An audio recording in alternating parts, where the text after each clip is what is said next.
All right, ladies and gentlemen, once again, we're back at it on this EJP Sports exclusive, kicking in with my man Ariel DeJesus. Once again, it's your boy Emilio Wackbar.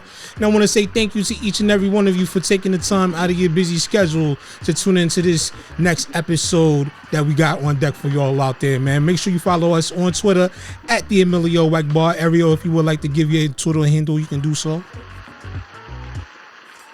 What's going on, guys? It's Ariel from Gold School Retro NBA, and here to talk some good basketball this sports, man. Absolutely, man. And what's your Twitter handle for all of them out there that want to follow you and all that? Yeah, it's Ariel. Hold on, I got it right here. I don't really know about heart. Okay, it's all good. Yeah, it's at ARIOGOSDEMIEL. Ariel DeJesus. You can follow me on Twitter. I post a lot of good topics. My content. I got a Malik Sealy tribute coming out this week. Also, Bobby Fields. I'm going to do a little dedication to players who passed away before their time. And I think people are going to enjoy both of those. Man, I'm looking forward to that Bobby Fields thing because I remember I was in junior high at the time when he passed away in that car accident. And, we already spoke on Malik Sealy, a couple of times ago when we, hooked up and did our collaboration and all that good stuff, man. So I'm definitely looking forward to it, man. Like, how was it, touching on a sensitive topic such as, passing of players or former players in the league and having to cover such a heavy topic? To me, like, we have many conversations. To me, like, basketball talk in general is just therapeutic for me because I love the game so much ever since I was a child. And these are players I grew up watching, so I know a lot about them, so it's kind of easy for me to talk about them. And I also just want to bring them back to life because there's a lot. There was so many good players that passed away. Those ain't the only two, but like as far as Malik Sealy as well, especially because I know how it was in the city when he passed away because everybody knew in New York. You grew up in New York, you knew who Malik Sealy was. Just like Felipe Lopez and, many other ballers that came into the league. This story of him is very touching. I mean, I think he would have been probably would have been an all-time great if he finished out his career before he passed away. And Bobby Fields, I remember when he died in that accident, how horrific that was. And the teammates, how they felt, especially on the Hornets with David Wesley and everybody else in company. They were just good basketball players. A lot of people didn't get to see them. So I kind of want to bring them back because I want people to actually that enjoyed watching them and the people that didn't know who they were to see what they were about on the court and what they provided. And it was bad to see them go at such a young age, man, because they were so good, so versatile. They meant a lot to both of their teams. And I want people to, to basically see who they were and learn about the game. And, that's the reason why I created Gold School Retro NBA was a platform to bridge the gap between the young and the old. So just bringing back guys like that and the many more that I'm going to be talking about soon. It's just therapeutic for me. And I also like to teach people, man, that don't really know too much about them. Well, I'm definitely looking forward to that, man. So when do you plan to put those 2 episodes out? I'm gonna put out the Bobby Fields one. I'm gonna put out on Sunday. Okay. And the Malik Sealy one I'm gonna drop on Friday. Okay, cool. So is that Friday coming or the Friday the following? Yeah, this Friday? week. Okay. Yeah, this week I'm gonna do 2 episodes, and then next week I got Della Shrimp. I'm gonna do foreign shooters. Nice. So I'm gonna do a Della Shrimp tribute. Hey, man, a lot of people out there fail to realize that Shrimp, he kind of opened the doors for a lot of these well-known foreign shooters from Peja Stojakovic to Dirk Nowitzki to a lot of the guys we see nowadays in the league that are foreign descent playing in the NBA and known as, lethal shooters and all that good stuff. So, you can definitely say that Shrimp was one of the ones that kind of, pioneered the way for that to happen. Absolutely, man. That's something that a lot of people forget about, the foreign shooters that came before Peja and the guys that you see now today, like the 2 Bogdanovich, the one in Atlanta and the one in Detroit Pistons, and so many other good shooters that came through the league ever since him and Jonathan Petrovic and those guys. They paved the way for a lot of these foreign players to come into the league, especially in the European league. Just the fundamentals are different. That's where those guys are like, you got to think about it. They're like 13 years old. Some of them even as young as 14 playing against grown men. And there's no, you can see the way they play is different. They're more skilled, mature. And they bring a lot to the NBA, man. Just to broaden the horizons, man. That's why you see the African Basketball League, and this basketball is just all over the continent now. In the Philippines is big. This basketball grew a lot, especially since I was a kid from the '90s. It grew from where it's at now. It's grown so much. Absolutely. And, with that being said, I know this was a question that was brought up, a few times, over the past couple of weeks when it comes to people thinking about, the international style and the more so international players that's starting to flood into the league. Like you're looking at guys like Victor Wembanyama that's, went number 1 overall in this recent draft, and we're going to get into that. A lot of people are saying now is the way the U.S. players play the game is that kind of in danger now. So when you're looking at the European players that are starting to come over here and starting to be selected high when it comes to the draft, or more of them coming over here more well-rounded and better skilled. What you think about that?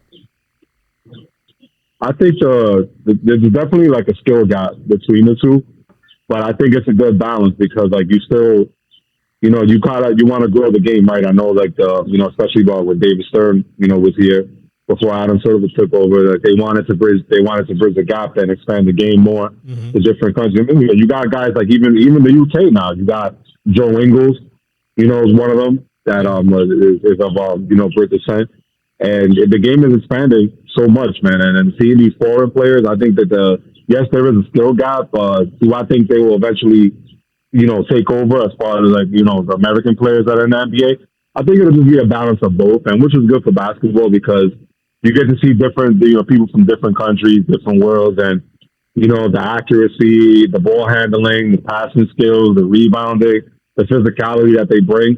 It's just an attest to the hard work that they put in, man. I mean, because like I said, these guys, we got the AAUs out here, but out there, these guys are 13. They're basically kids or pre-teens, and they're playing against 21-year-olds, 22, 23-year-olds, and there's no better way to get better than playing against grown men. And I know that because even though I didn't take the AAU out, I played ball in high school, and a lot of times I had to go with the juniors going up against the seniors, and you learned a lot from that because the guys were a lot bigger, a lot stronger than you. Even street ball, when when I played in the Bronx, man, I was always going up 13 years old, playing up against 28-year-olds and 29-year-olds, and I learned the game a lot more that way. Just my parents, unfortunately, didn't have the money to put me in AAU because they were teen parents at that time. And, just seeing the skill gap between these two, the American players and the foreign players, I think it's just a good balance for basketball. So I don't think it's going to be like a Euro takeover over the NBA, over, American players. I just think it's going to be a good balance of both. And you kind of need that to have a good balance in the game. So absolutely. I'm all for it. I hope, if anything, it puts more of an emphasis on American-born players to, really take the fundamentals into consideration when it comes to playing. I know everybody wants to have the flashy, highlight reel type stuff when it comes to being on the court.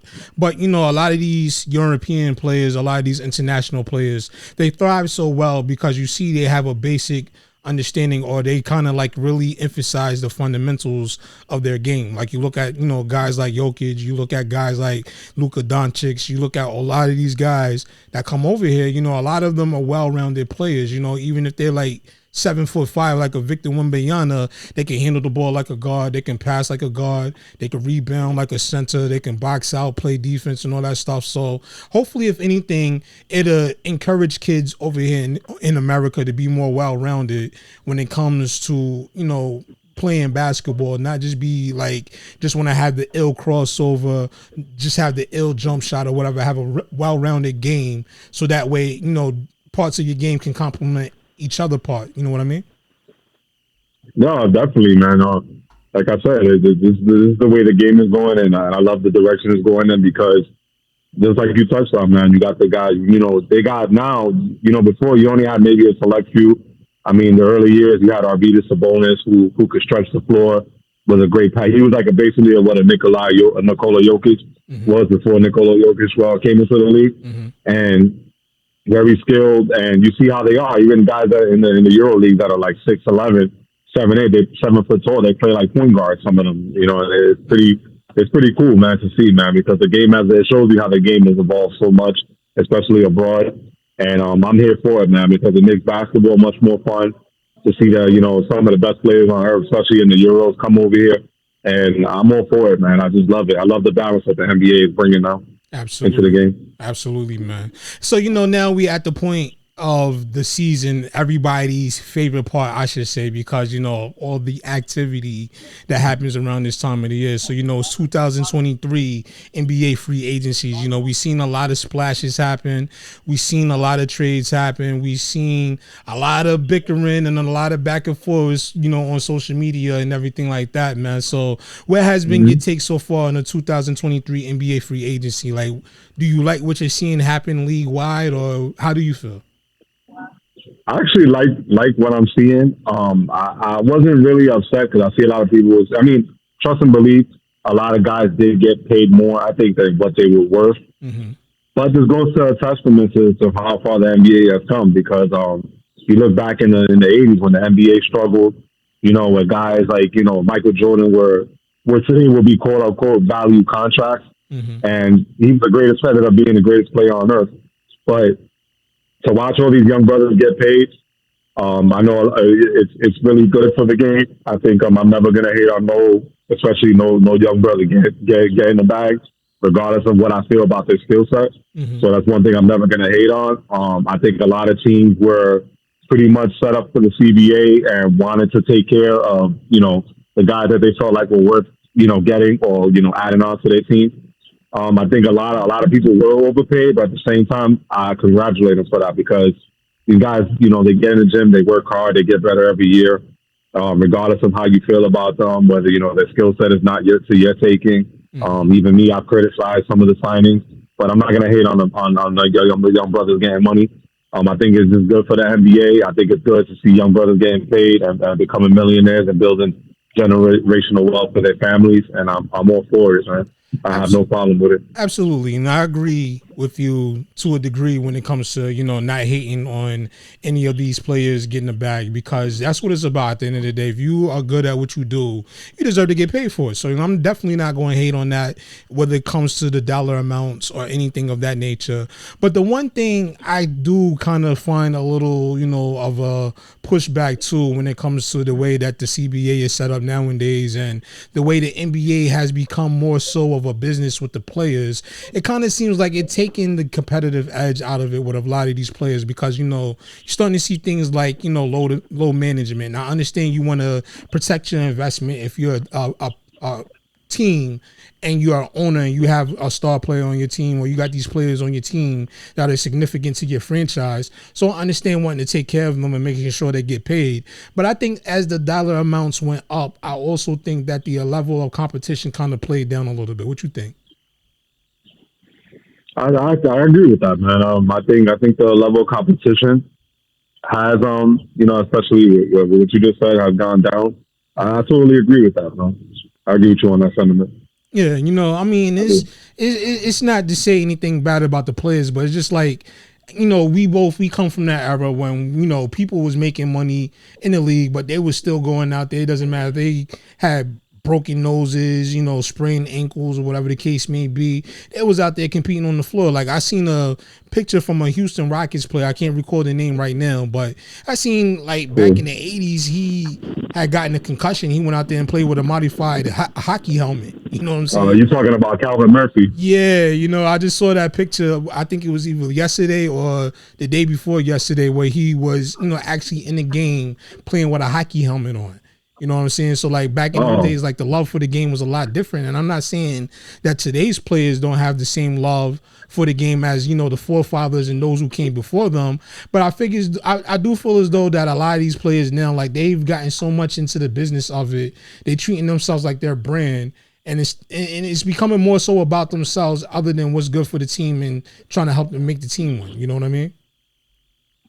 Oh, yes, and it definitely correlates. And this is the reason why, like I said, I'm not against like players getting the bag, and I'm also going to pivot to say this, that especially like when you think about especially like the way the Knicks are going, right, where they're getting guys like, especially with Josh Hart, he basically put them in a position to say, you know what, I want to be here, y'all want me here, I'm gonna pick it up, and then I'm gonna allow you guys to have more flexibility to add more pieces onto the team. Right. And like I said, anybody that puts the team first attitude, whether it's taking less money, I gotta commend them for that because listen, let's face it, man, we live in a league that's very, they just want to get, like you said, they want to get that brand up, they want to get that bank, and even if it's leaving a team that they basically were a big piece of, going to a different situation or a losing situation, but they got the bag. Mm-hmm. So that bag was more important than actually, being a part of something special, But I get it. Some people are, they look at it as like that's their one chance to get a big contract and they capitalize on it. But also, I'm going to give respect to guys like a Josh Hart that, you know what, he said, we'll wait till the off season and we'll come to some type of bigger agreement. But for now, I'm going to allow you to sign me, retain me, because he could have got a bigger offer somewhere else, But loyalty in the NBA today, I got to respect it, whether it's from a Knicks standpoint or any other team, a guy that takes less money to stay with his team, so allows them to pick up other players, so especially like to fill in their gaps on the bench or whatever. Mm-hmm. I commend them for that. So Josh Hart gets a lot of respect in my book that I already have for him. Oh, yeah, absolutely. You got to commend and respect those team-first oriented players. And that right there, him signing onto that extension to renegotiate a larger deal come August, that's testament to him and his his desire to want to be a part of something and build something special. Like, you look what happened last year with the New York Knicks, having, advanced to the second round and came within, just one bad play, one possession of going to a game 7 and potentially going to the Eastern Conference Finals against, the Miami Heat and everything. You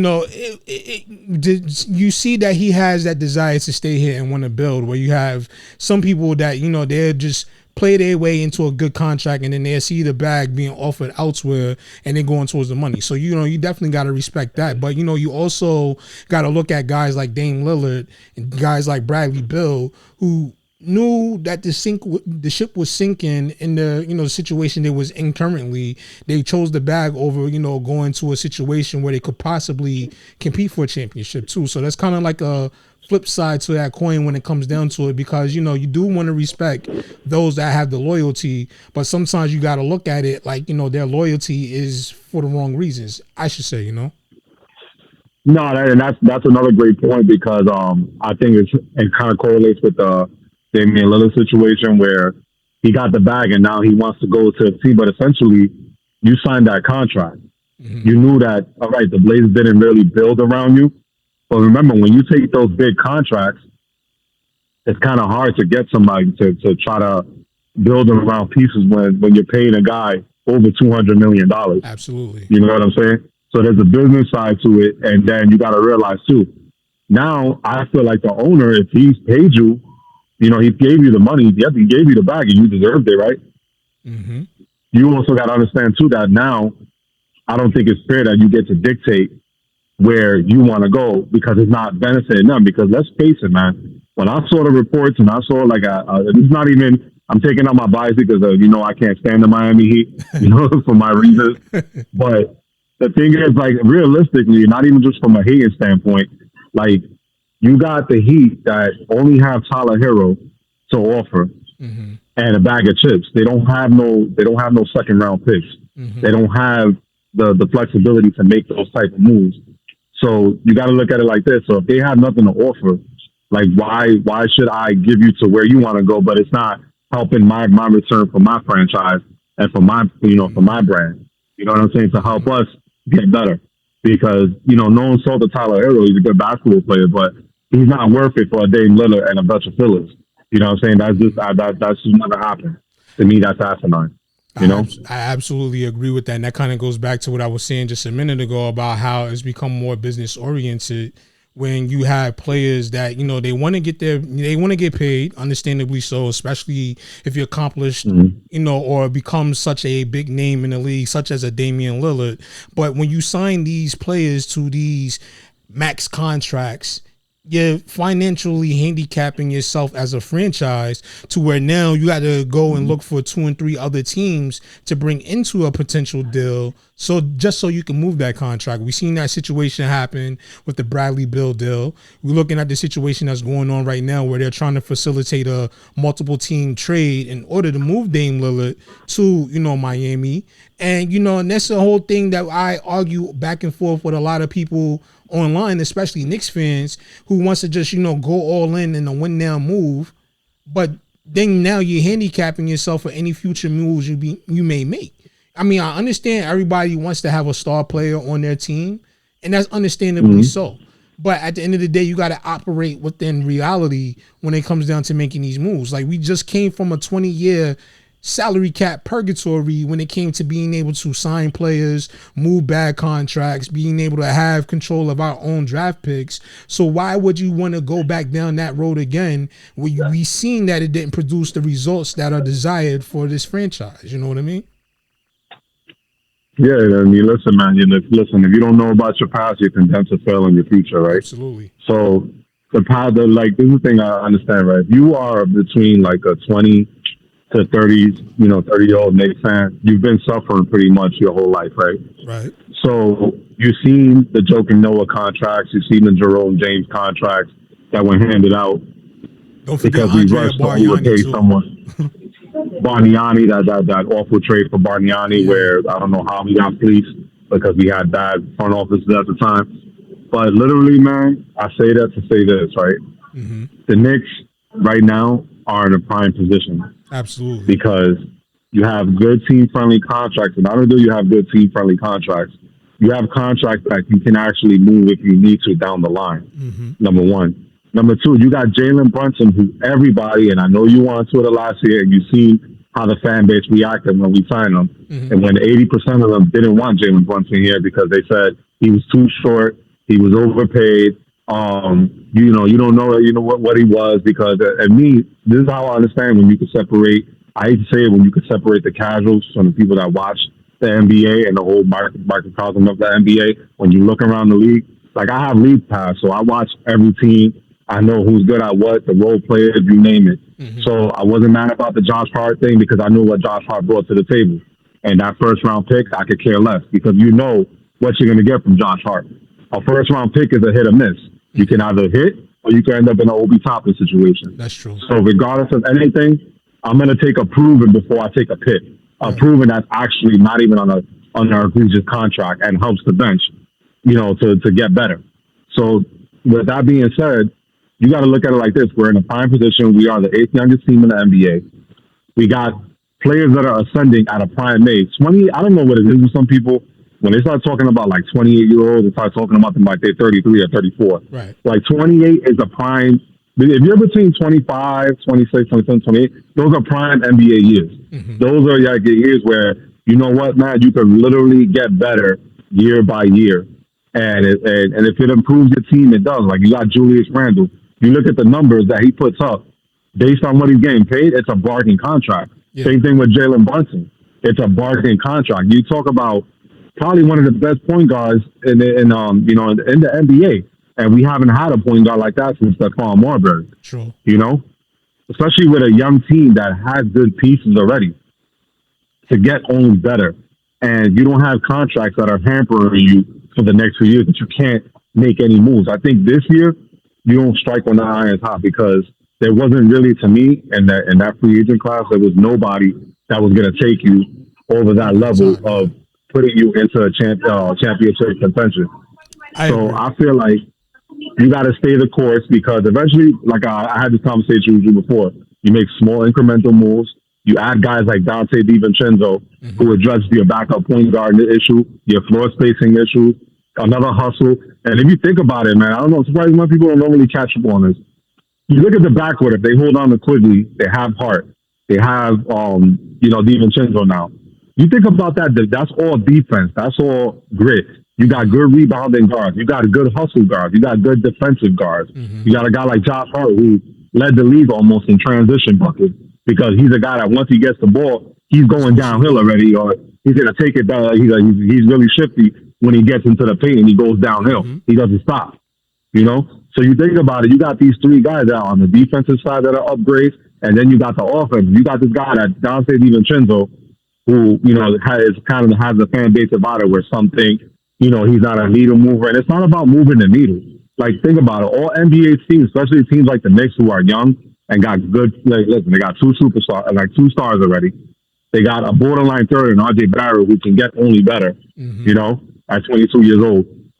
And you got a really good bench now. You added essentially Dante DiVincenzo. You moved Obi Toppin, who wasn't going to ever succeed here because, unfortunately, he's playing behind a 2-time All-NBA player who nobody thought he was going to be what he's going to be today, And a lot of people say, damn, we missed out on Halliburton. I really think the Halliburton ship has sailed.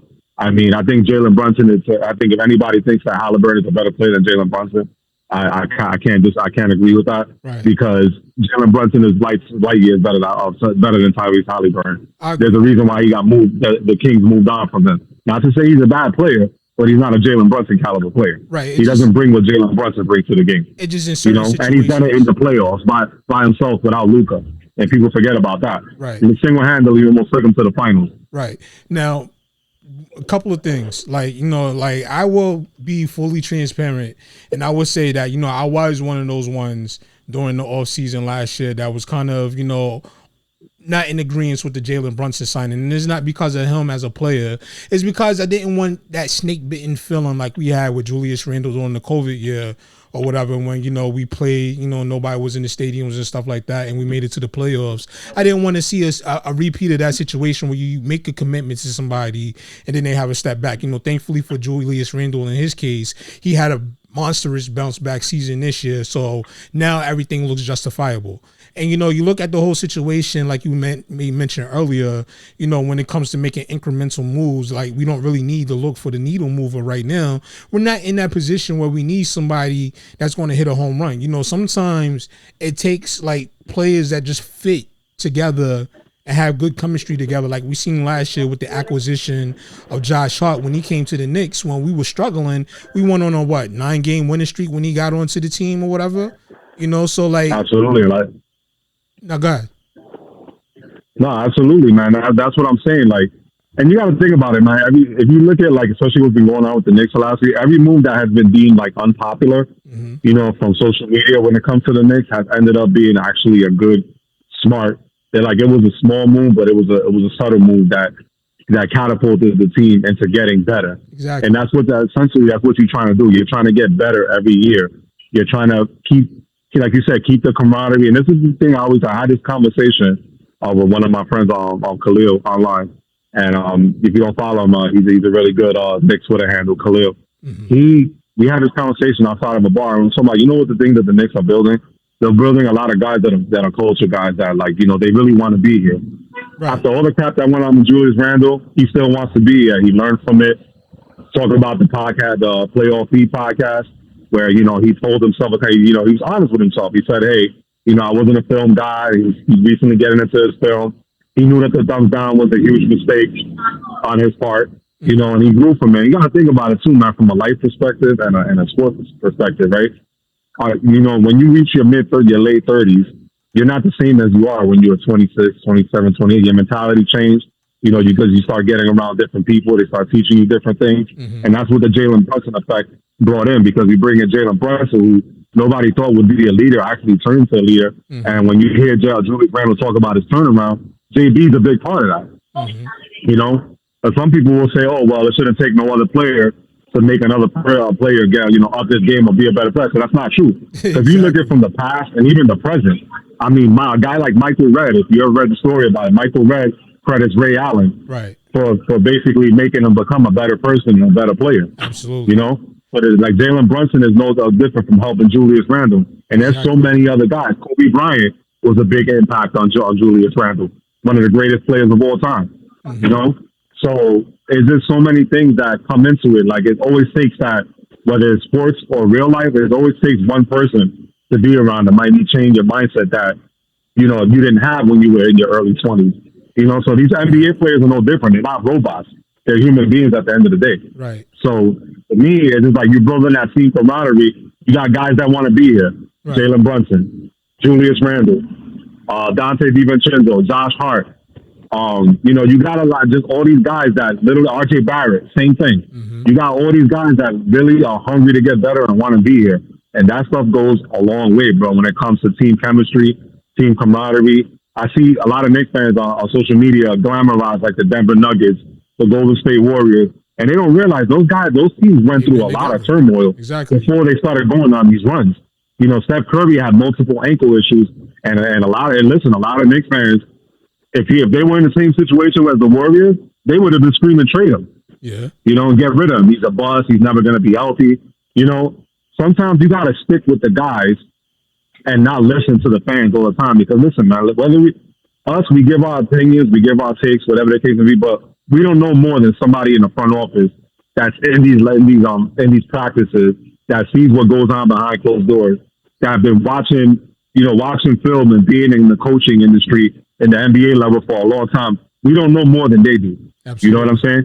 So essentially, we know what they're building. I mean, this team was literally one bad possession away from going to a Game 7 with a title contender in the Miami Heat.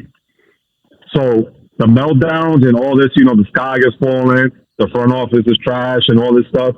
I just think that's all that's all jibber jabber. It's all hogwash to me. The team is going in the right direction. They got the camaraderie, they got the chemistry, and they got team friendly contracts. They got guys that you got Quentin Grimes, who essentially was in his first playoff, because his rookie season he was pretty much up and down, and he was hurt most of the time.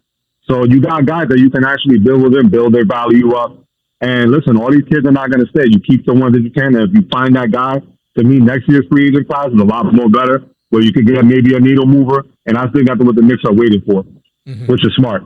Now, see, the thing I was going to say is, you got to be careful as a fan base, with the whole sky is falling mentality, because then you get bad situations like the Evan Fournier deal, like the Kemba Walker deal, where we brought these guys in because we panicked after one bad first round against the Atlanta Hawks. We brought in these players that didn't fit with the philosophy of the team, of the head coach, that being Tibbs. You know what I'm saying? We brought in a guy that, yes, he was a good shooter, but on defense, he's practically, like a lot of people say, he's practically a cone standing out there on defense. A walking turnstile, yeah. Exactly, you know what I'm saying? Then you bring in Kemba Walker, who, he's seen his better days as an NBA player. We can all agree about that when it comes down to it, given his injury history and his inability to stay healthy. That's why I see a lot of people, when I see a lot of people talk about we should trade for Paul George, we should trade for all these injury-prone players just because they have name value, it kind of makes me scratch my head and look at them a little side-eye, because I'm like, we already went through our own injury situations with players, not being available after we signed them to huge contracts. Why should we go back and do that again? The main thing where you get with a lot of these championship teams, they build continuity. You know what I'm saying? They keep their same players, and they just continue just to add pieces that fit within the scheme or the philosophy of the head coach. That's why I think this whole Dante DiVincenzo signing is a great idea, because you look at it like you go back to what you just said. You want culture guys that's there.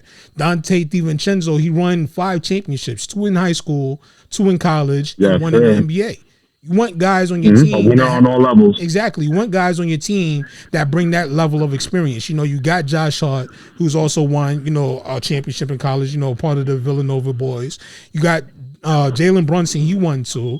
And then, you got these guys that got that winning mentality that's contagious throughout the whole entire team. You've seen how that mentality from Jalen Brunson, when we got him as a free agent last season, you see how it translated this season and how it kind of, went through the whole team, and everybody had that same mentality that they didn't have the year before that, before we got Jalen Brunson.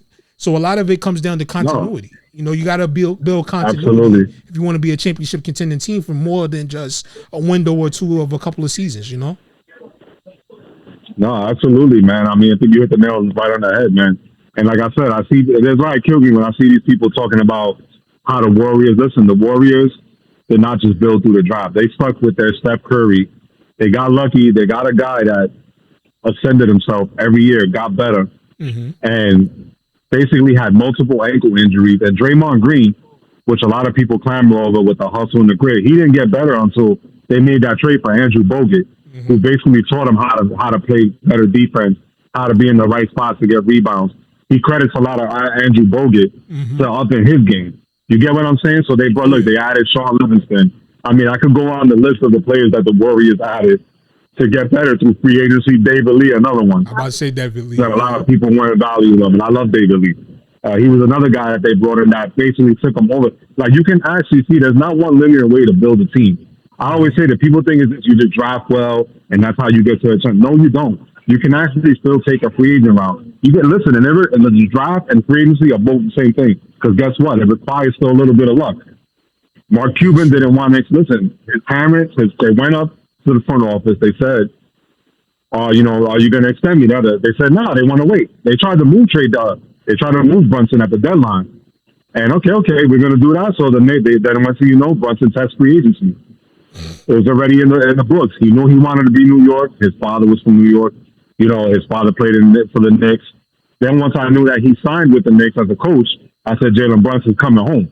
Mm-hmm. So essentially you can luck into a generational talent that's in the wrong spot, like Jalen Brunson, because you saw what he did against Dallas.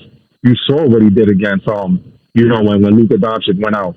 Mm-hmm. So there's so many ways that you can go about it. And I actually think that, the Knicks did the smart thing. And you bring a guy like that, and people say, well, why should you build around one player? You're not building around one player. You're building with these players. You're building with Julius Randle. You're building with Jalen Brunson. You're building with R.J. Barrett. Mm-hmm. So if you add pieces, like you bring in a Dante DiVincenzo, you add these little small pieces, and you just keep competing, you keep getting better, and then you show other players around the league that the Knicks are building a culture. They're building in the right way. Absolutely. So you see that, and then other players around the league see that, which is being shown. I mean, you had other executives that are praising what the Knicks are doing right now, and we can't say that about them for a long time. So as much people hate on Leon Rose, and listen, it hasn't been 100% perfect, and nothing is, bro. But you know what, man? They got us in a prime position to be, in that position next year to get that one guy that everybody feels like we need, that doesn't have to require right now. Right. Just totally sabotaging everything you're building. You can still compete. You can still get to the Eastern Conference Final. I got the Knicks in the Eastern Conference Finals this year. I'm probably in the minority on it, but I think that they have the camaraderie. No, I think they have the players. The East is open. I was going to say, I truly feel as though they're going to make it to the Eastern Conference Finals as well. Like, I don't feel as though that's a long shot at all when you look at this team and the way it's constructed. Like, you got all these other guys out here that are in a position now where they have to, build chemistry with these new pieces that they just added. Like, I understand, a lot of people are looking at Phoenix right now and they're like, oh, they got Devin Booker, they got Kevin Durant, they got Bradley Beal that they just added, and they still got DeAndre Ayton, and then they still made a whole lot of different moves over the offseason to, bolster their roster, same way with the Lakers. But people still got to understand, you still have to build chemistry and continuity amongst these players. So these guys, even though they're top talent in the NBA, it's still going to take them some time to mold together, gel together, and get a good feel for each other playing basketball. You know what I'm saying? Because they're coming from different systems, they're coming from different styles of play, and sometimes we seen it with the Lakers at the end of their three-peat when they added, Karl Malone and Gary Payton to the core that they had already with Shaquille O'Neal and Kobe Bryant and Rick Fox and those guys. They brought those guys over to the Lakers, and they still got beat by a team that didn't have what people will argue as a superstar on that roster. So having a whole team full of all NBA and top 5 players doesn't always translate into a championship, And we've seen it with the Brooklyn Nets, and this is the reason why I said it's okay to stay pat. They call it running back, they call it whatever you want, because they're technically not even running it back. They actually brought in another key copy. You essentially got rid of Obi Toppin, which you had to pay already. Right. For Dante DiVincenzo, who's a better way all-around better player. And for what, I'm sorry, for all the OB fans, what he does can be replaced. You can get that from an Isaiah Roby. You can get that from an Isaiah Hartenstein. And you can put Jericho Sims to take back up Mitchell Robinson. So many ways you can go about it. That's true. Now, one thing. Or say Michael Green. You're going to bring in a vet like that. Right. What I've been saying, the last couple of days, my whole thing has been, trending Watford from the Blazers. 22 years Yes, old. I'm big on him too. Yeah, 6'8". He can play both ends of the floor. He's a great shooter. I ain't gonna say great, but he's a pretty decent shooter. He shoots it at a pretty efficient clip. Last time I saw, he shot 56% from the field, and he shot like over 45% from 3-point range this past season. I think that would be an excellent pickup to go behind, replacing Obi Toppin if we had a look to free agency for, a backup or a replacement to go in that position. You know what I'm saying? But, these guys like we got on the team, like I've also been hearing, stories that, it's a possibility that you may see Jericho Sims run with the second unit as backup for, or you may even see RJ Barrett play backup for, with the second unit. So a lot of different options to go still, you know what I mean? Yeah, like that's why it kills me when I hear people, acting like, oh, we just running it back. And listen, man, like if the deal is not there and it's going to hamper you in the future, and especially a lot of these off-injured guys that they want, like Zion Williamson or George and all these other guys that, they want an extension, or, you got guys that conditioning it and health issues with like monstrous contracts. We can't do that because at the same time, man, like there's so many question marks in the East, man. And like I said, it's open. And I think with the Knicks, like you said, the chemistry is there. And I just feel like we're in a prime position, man. And I'm not going to sit here and act like, the sky's falling when it's not, man. I just think we're in a good spot. And I want to play this one clip, that I sent it to you earlier, but I want to play it again because, I want to speak a little bit on it. This is from Knicks Fan TV. Somebody called in. And shout out to the guys over there at Knicks Fan TV because they do a great job in covering the Knicks and all things, NBA related and all that good stuff too. But this one right here was kind of one of those calls that kind of made me scratch my head because I'm like, what are you watching? I know which one you're talking about too. Like what are you watching when it comes to the Knicks? Because they're not in a bad position when it comes down to it.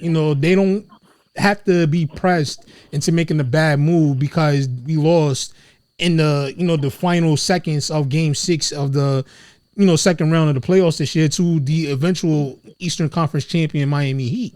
We're not in a bad position, but I'm gonna go ahead and play it real quick. And shout out to the guys. We're gonna use this. This is fair use. So here we go. Witnessing the beginning of the end of all the progress Leon has made since he got here. Not only did we make the wrong decision trading Obi, but we traded Obi Toppin for 2 second-round picks to the Indiana Pacers and literally just created the 7 seconds or less Suns in Indiana. Tyrese Halliburton is your Steve Nash, Buddy Hield as your Q Rich, Benedict Mathurin as your Joe Johnson. You now have Obi as their Marion, and you have Miles Turner as their Stoudemire. And then if you go back to the 2020 draft, why were we even there? First, we missed out on Halliburton. Then the guy who we picked, we gave back to Halliburton. What's the plan? Also, this is not a good coach. He's an assistant coach at best, defensive, but he is absolutely horrid at making adjustments. Like, he is a disaster. And we are witnessing Leon Rose is pitching his tent on this guy, and it's going to fail drastically. We are going downhill from here. It's and Dante DiVincenzo? Who the fuck is Dante DiVincenzo? Okay, all right. I'm like, that's something right there. Like that to me, that sums up Nick Twitter right there. Yeah, because there's so many things that were wrong with everything he said. Exactly. Because you're basically negating the type of year that they just had altogether. Literally, because your favorite average role player got traded. To me, I gotta laugh at that. I can't even take that half serious because he's making it seem like, first off, like you haven't even seen Halliburton and Obi play together. Right. Number one. Number two, you're literally boasting about this guy like he's Connie Hawkins to come in third. You're crying about Halliburton, but essentially you traded Obi for a more better all-around player, a winner in Dante DiVincenzo, a position of power forward. Which I don't think he's even a modern day NBA power forward because he can't rebound and he brings no physicality to the game. And he's always leaking out. But that's for another day. I don't want to keep talking about him because you know how I feel about him. But the thing is, there's the problem, man. This is why I say some fans root for their team and some fans root for their opinions. Oh yeah. Because this guy's already being Nostradamus trying to predict the future. That Indiana is going to be this like whirlwind. They're gonna take an uproar. They're gonna get it together. listen, you don't even know if that team's going to gel right. That's Number true. one. Number two, Obi Toppin's not even going to be a starter. Have you guys not ever seen Walker play before? Like, this guy is a better all-around player than Obi Toppin. He is a modern day power forward. Obi is a bench guy, eighth, ninth bench man guy at best right now in his career. If he takes an uproar, if he takes his craft and works hard in the gym, he can be a lot better. So listen, it's very rare that guys that played 4 years in college and 3 years pro is going to take that magical leap overnight. It's just going to be indicative if he wants to put the work in to work on his weaknesses to become that starting caliber power forward. It's not just going to be handed to him. Number two, you're talking about Thibodeau. Yes, listen, man. Thibodeau's not a perfect coach. I will agree with that. But let's put it to you like this. Who did we have before Thibodeau got here that had us winning these 2 or 3 last 3 years that we have won the amount of games we won? And this guy literally almost brought it with the roster that he had, 8th youngest in the league, almost got us to Eastern Conference Finals. I'm not saying he's the sole reason because I know Johnny Bryant is in his ear a lot. Because I think Johnny Bryant eventually is going to replace him. But I love Johnny Bryant. Shout out to Johnny. But to me, he's gotten the best out of his team that he had, and he's also had the greatest personnel. You know. So to me, that's why I said the whole sky falling down mantra. I don't buy it. It's hogwash to me. It's just, put it to you this way: my favorite player got traded, so I'm going to throw a tantrum. Yeah. So I'm just going to throw away everything that happened this year. And to me, that meltdown is just pure emotions. It's not from a good perspective. Right. There's why some people, it's not basketball discourse. They root for players. They don't root for their team's success. Yeah. And that's a prime example of that clip right there. When it comes down to it, Tibbs showed us the true meaning of actually squeezing blood from a stone, because when you look at it and you go back, and there's plenty of receipts scattered throughout the internet, on Twitter and various other social media platforms, and also throughout YouTube, you had so many players, so many fans or so-called fans and so-called basketball analysts that had the Knicks not even as a play-in team. You know what I'm saying? So to take this roster that we currently have and to make a push to Game 6 of the second round of the NBA playoffs, losing on just one bad possession, we could have went into, the second round of the playoffs. You know what I'm saying? Not the second round, but the Eastern Conference Finals. Like, what is the panic about? That's the thing I'm not understanding with these guys. Like, people are acting like, like we had the worst season, like we finished that, like we had 17 wins, like when we did under David Fizdale. Like, we're in a very good position, and we're not in a position where we need to panic and make any drastic moves or changes to this roster. What we need to do is just let these guys have another season to get better, and then see what happens after that. We can't sit here and want to trade away everybody after the end of every season and bring in different guys, because it comes down to a chemistry and whether or not they're going to fit with the current philosophy of the head coach. So we go out here and we go get a Paul George and we give up all these different first round picks, or we go out and we get a Donovan Mitchell, we go out and we go get a Damian Lillard, and we got to mortgage our whole entire future just to bring these guys in, and they don't fit. Then what?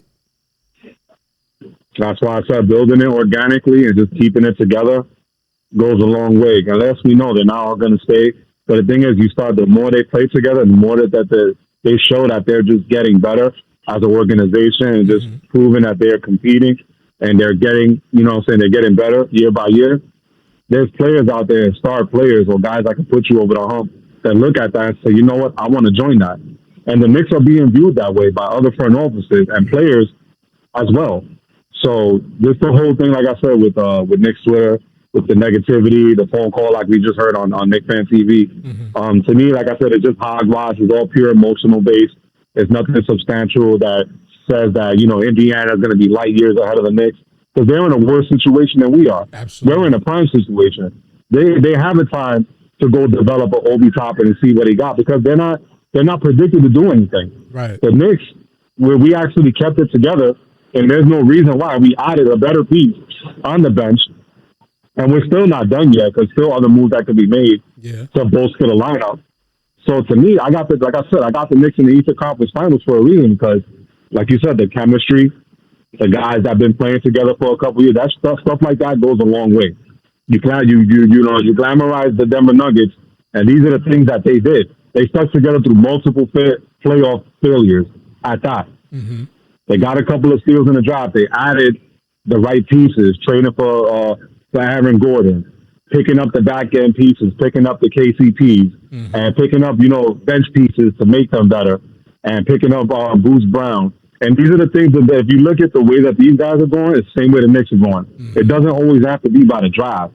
You can actually play in a big market, sign a superstar, luck into one like you did with Jalen Brunson, and build with that. Exactly. You got 2 stars on good contracts, and then you got a borderline third that can get way better than what he is. And the way some fans talk about him like he's a bum, want to trade him for OG Anunoby, which makes no sense. The guy's 4 years older. Yeah, like I'm not with that. Like just keep the guys that want to be here and want to get better and love New York, because that goes over, like you said, you mortgage the future. You're going into the situation where you're going to go with Dame Lillard and Jalen Brunson. That's not a good backcourt pairing anyway. Absolutely not. So you stick with the guys that are young, you build them up, and you build their value up. So like that, you figure out the ones you want to keep and the ones you want to move with those picks to bring in that A1 guy to put you in that title talk. Now, so you just keep getting better and you keep improving, you keep the commodity. Absolutely. That's the way I want to go. Now, one thing I said earlier, I was replying to somebody's post on Twitter, and I had said, I think that the situation with RJ Barrett is kind of similar to the situation with Julius Randle. He got that contract. He knew he had to live up to that contract, and I think it just kind of put him in an uncomfortable space going into the season where he became like this head case, and he just couldn't get it together.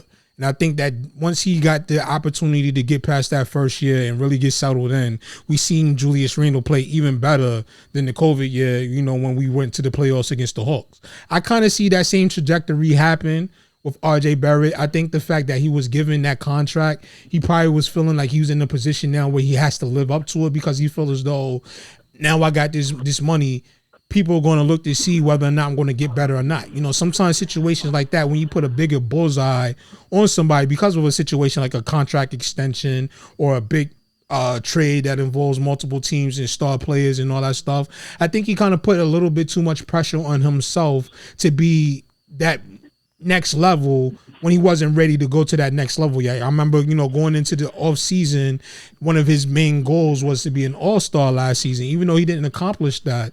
But I feel as though now if he just come in and if he just focused on playing the game right, working on his weaknesses over this offseason, I think we can see a pretty big leap coming from RJ Barrett this year. Once now that he got another year under his belt playing alongside Jalen Brunson, he's a little more, cognizant of what he needs to do, what worked for him in the playoffs that made him at that point our second best player while Randle was injured. I think we're going to see a tremendous leap coming from RJ this year. And I don't want to say, book it or whatever, but I really do think that he's going in the right direction, because I feel like he started to figure it out as the playoffs went on. What do you think?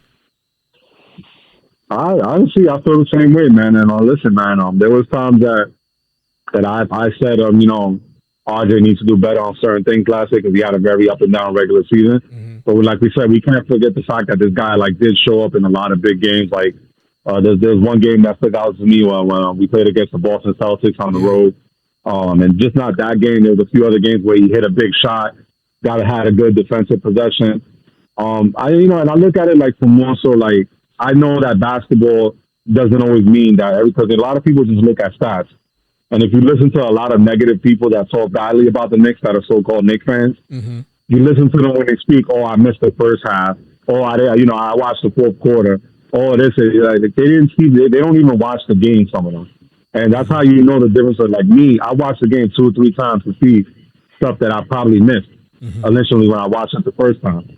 And you don't see the little things that all these, like what you said, RJ Barrett does. Mm-hmm. That, even though I felt like he took a little step back, defensively, but there were a lot of times that he hit the big shot, that he stepped up when he needed to, got the big rebound, got the defensive stop, and stopped the other team's best wing. Stuff like things that don't show up on a stat sheet, that kind of like what Josh Hart does and Dante DiVincenzo. Because a lot of people don't even know that Dante DiVincenzo is a kleptomaniac. Mm-hmm. He knows how to get in the passing lane. Oh, yeah. And these are things that you can build off of, you know what I'm saying? So RJ Barrett, you hit the nail right on the head. I think he's going to take a leap this year. I think that the game's going to come naturally to him. I feel like he fits what we need. He's a New York guy. He wants to be here, and I think that this is the perfect situation for him. Oh yeah, and RJ And for us. parents, yeah, and RJ's parents is from Brooklyn, so he definitely got the New York roots in him and all that good stuff.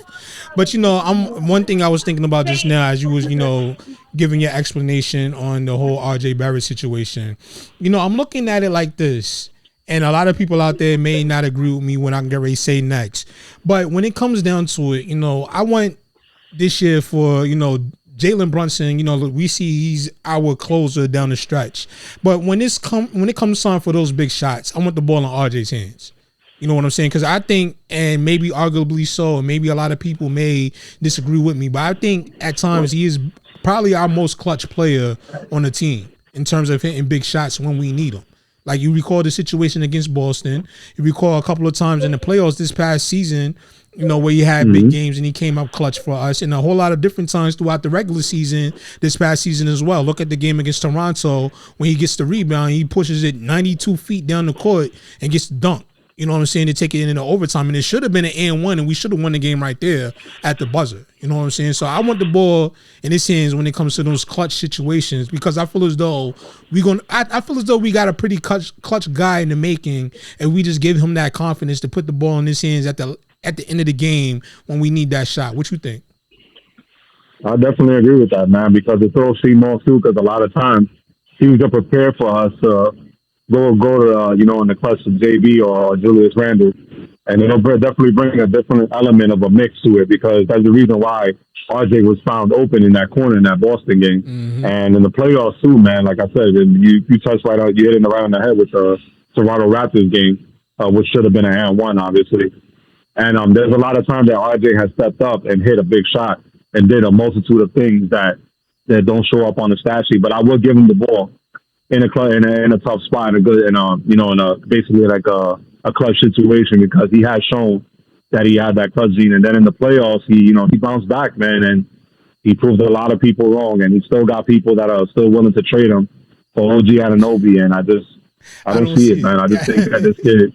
I don't see it. Like, I understand, people got a fascination with other teams' players, and I get that. That's cool. But I haven't seen anything other than the fact that OG Anunoby has long ass arms and is a pretty good defender on the wing. I haven't seen pretty much anything else that would make me be like, we need to go ahead and go after OG. I don't see it, because when it comes down to it, RJ, yes, he's limited when it comes to a lot of his offensive game, and he's limited in a lot of different areas, but it goes back to the intangibles that a lot of people don't realize that he has. He is a pretty clutch player when it comes down to it, and people that want to argue that point, just go look at some film.